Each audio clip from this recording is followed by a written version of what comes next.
নবমীর রাতে বৃষ্টি কমার পরই বেরিয়ে পড়লাম ফ্যামিলির সাথে পুজো দেখার জন্য। তো এখানে রবীন্দ্রকে ট্রিবিউট দেওয়া হচ্ছে, জানো নবমী পূজার দিন রবীন্দ্রার ছিল শ্রাদ্ধ। তো তারপর ফাটিশালে একটা পুজো দেখে আমরা ট্রেকারে উঠে গেছি, ডাইরেক্ট যাচ্ছি সুইচ গেট, মানে প্রাগজ্যোতিষ কলেজের সামনে যে পুজোটা এখানে। তো এখানে প্রচন্ড ভিড় ছিল আর বৃষ্টিও পড়ছিল, তো একটু একটু ভিজেও গেছি। তো যাই হোক, তারপর যেমনি তেমনি করে আমরা মণ্ডপের ভিতরে ঢুকে গেছি। তো এখানে দেখো আমার একটা ইয়াররিং নেই, যেটা আমি ভিডিও করার সময় বুঝতেই পারিনি। পরে একজন লেডি আমাকে বলছে যে তোমার তো একটা ইয়াররিংই নেই, পরে কানে হাত দিয়ে দেখি মা নাই তো। যাই হোক, এখানে মহাভারতেরই একটা সিন মানে থিম বানানো হয়েছে সুইচ গেটের পুজোতে। তো তারপর ভিতরে এসে গেছি, মানে সাইডেই তো প্রাগজ্যোতিষ কলেজ, এখানে সবসময় ডেকোরেশন করা হয়। তো এখানে জুবিনদারের একটা লেজার লাইটের ডেকোরেশন করা হয়েছে, যেটা ছিল না তখন, বৃষ্টি পড়ার জন্য অফ হয়েছিল মেবি, আমরা খুঁজে পাইনি। তো আমরা এখন খেতে চলে এসেছি, কারণ বৃষ্টির জন্য না অনেক টাইম ওয়েট করতে লেগেছে মণ্ডপের ভিতরে। ফটোস নিচ্ছিলাম, বাট টাইম তো চলে গেছে না একটা পুজোতেই। তো তারপর যাই হোক, বৃষ্টিটা কমেছে আর আমরা চলে এসেছি।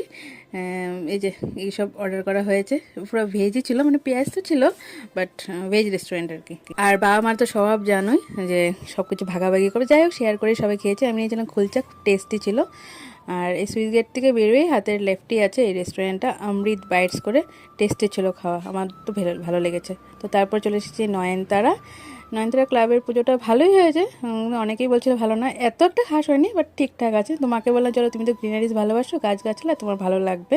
তো তার জন্যই মাকে নিয়ে আসা। আর এখানে হলো এই যে মেন মূর্তি, যেখানে পুজো হচ্ছে নয়নতারার। আর মারা দেখো এখানে দাঁড়িয়ে দাঁড়িয়ে, আমরা তো ভিডিওস নেই, কিন্তু মার বাবা কিন্তু এরকম না, দেখো ওরা সুন্দর দাঁড়িয়ে ঠাকুর দেখছে। তারপর বেরিয়ে পড়লাম। আর এখানে তো জানো কুমারপাড়াতে খাও গালিই বলতে পারি এটাকে, একদম খাওয়াই খাওয়া, সব টেস্টি টেস্টি। আর রোড সাইডে কিছু না খেলে পুজোর ভাইবসটা আসে না, কিন্তু আমরা আগেই খেয়ে নিয়েছি বললাম, তার জন্য আর পেটে জায়গা নেই। পরে আইসক্রিম খেয়েছিলাম, তো ফাটিশাল চলে এসেছি। ফাটিশালের পুজোটা কিন্তু বেশ ভালো, ফাটিশালে দুটো পুজো হয়েছে, দুটোই ভালো।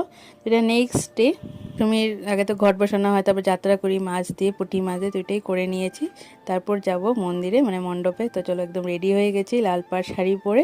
এদিকে আমার সাথে আছে আদিতা। তো প্রথমে মাকে বরণ করব, তারপর তো সিঁদুর খেলা হবেই, যেটা সব থেকে বেস্ট পার্ট পুজোর আমার কাছে।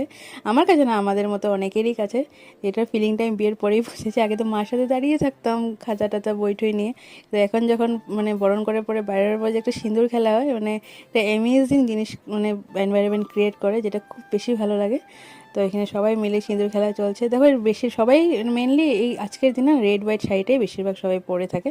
তো তারপর আমরা চট করে একটু ঘুরতে চলে এসেছি এই যে লক্ষ্মী মন্দিরে। তো সব জায়গাতেই সেম যাত্রা চলছে, দশমীর যাত্রা চলছে, তো এই জন্য আমরা এই শাড়িটাই পরে এসেছি। বললাম না আজকে অন্য ড্রেস ভালো লাগবে না। তো এখানে আইসক্রিম খেলাম, তারপর আগে তো জিলাপি খেয়েছি রাস্তাতে, গরম গরম জিলাপি না, খুব টেস্টি ছিল। তারপর খেলাম ফুচকা। তো দশমীর এই এন্ডটা কিন্তু বেশ ভালোই হলো। সবাই কেমনি কেমনি দিনগুলো চলে গেল, মা যাওয়ার টাইমও হয়ে গেল, আসছে বছর আবার হবে।